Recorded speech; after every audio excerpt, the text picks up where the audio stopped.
Target killing और firing के वाकयात दोबारा सर उठाने लगे। पंजाब के इलाके मुरीद के में फर्स्ट क्लास क्रिकेटर कैसर अब्बास के मामू सैयद नसीम अब्बास को फायरिंग करके कत्ल कर दिया गया। साबिक क्रिकेटर नमाज फजर के लिए घर से निकले थे। इसी दौरान नामालूम अफराद ने उन पर गोलियां बरसा दी। जख्मी क्रिकेटर को अस्पताल मुंतकिल किया गया, ताहम वो जामबर न हो सके। मकतूल की लाश को ज़ाब्ते की कार्रवाई के लिए अस्पताल मुंतकिल कर दिया गया, जबकि पुलिस ने वाक़े की तहकीकात शुरू कर दी है। फैमिली सराय का कहना है कि सैयद नसीम अब्बास की किसी से दुश्मनी नहीं थी। मकतूल ने लवाहिकीन में 2 बेटे और 2 बेटियां सोगवार छोड़ी हैं। वाज़ेह रहे कि साबिक क्रिकेटर लाहौर डिवीजन की तरफ से फर्स्ट क्लास क्रिकेट खेल चुके हैं।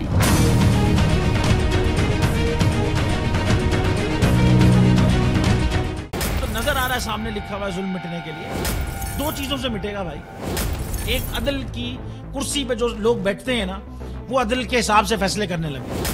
दूसरा, कौम निकल खड़ी है उस जुल्म के खिलाफ, तो जुल्म खत्म हो जाएगा। या इन दोनों में से कोई एक चीज हो जाए या दोनों हो जाए। अगर 420 का मुकदमा था, उस वक्त अदलिया में जो लोग बैठे हुए केस देख रहे थे, वो पूछते ना यार चीट हुआ कौन है। जब उनको दिखता कोई चीट नहीं हुआ, केस खत्म कर देते। तो जालिम जुल्म कर ही नहीं पाता। 9 जजेस ने नोट बिफोर किया मेरे केस को यार, 1.5 साल चला। शख्सी जमानत का केस, सेम केस इस्लामाबाद में कर दिया। एक ही इल्जाम पे 2 केस हो नहीं सकते भाई।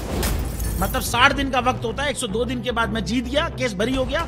102 दिन के बाद अपील फाइल की, एक्सेप्ट कर ली। नहीं करते ना एक्सेप्ट, खत्म हो जाता ना जुल्म यार। भरी अदालत में मुझे बरी कर दिया, फिर पता नहीं क्या हुआ 2.5 घंटे बाद का नोट बिफोर।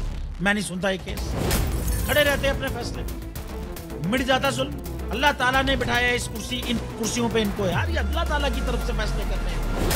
तो या तो ये फैसले आएंगे, जुल्म मिट जाएगा, या कौम खड़ी हो जाएगी जुल्म के खिलाफ।